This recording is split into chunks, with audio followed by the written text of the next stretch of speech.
No. Assalamu alaikum.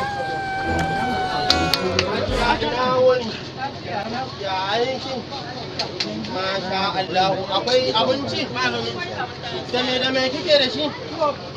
To shi kenan. Samun tuwo. Samun guda uku.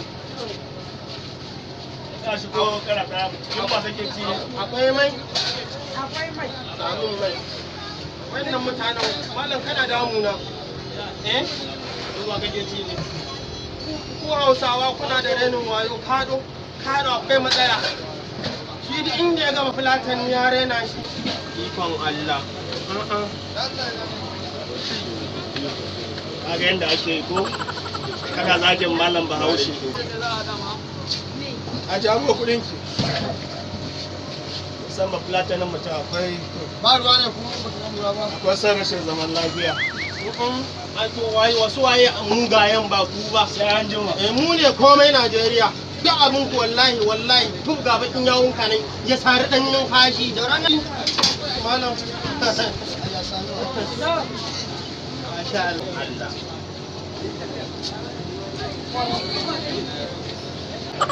ai yau ya miki shirye-shiryen aikin tafiya maka nake wannan shekara ai da ni za a yi aikin ba shanun guda 4 zan siyar sai ka je aikin ajin kware ma kuwa shi ne baka taba zuwa ba ko ai wannan shine na farko amma abin da nake dan ji da dan zafi shanun guda 4 za a siyar No.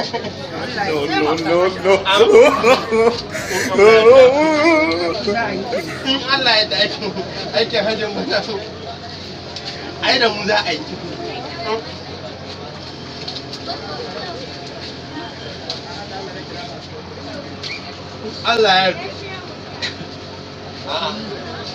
Allah ya aikin hajjin bana.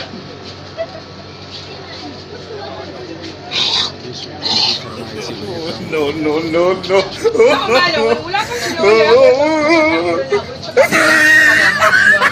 Wannan ai ba rigima bane. Wannan ba rigima bane haka. Haba, kaje ka zuzzuba musu kaki ko kana so ka kora mu kwastomomi? Abun ba zai kai mu da ke haka ba saboda Allah. Allah ban kuɗi ka tashi kai gaba. Ka ja min banza kawai dan Allah. Ba ni canji. Wani canji? 200 ne. Hajiya. Tuwo guda 3 kika bani. 200 kenan.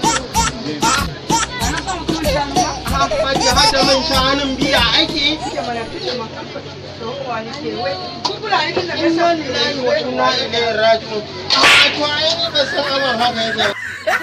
Ku danna mana subscribe da ƙararrawa domin sanin mun ɗora sababbin bidiyon comedy masu ƙayatarwa da nishaɗantarwa. SK Zamani TV.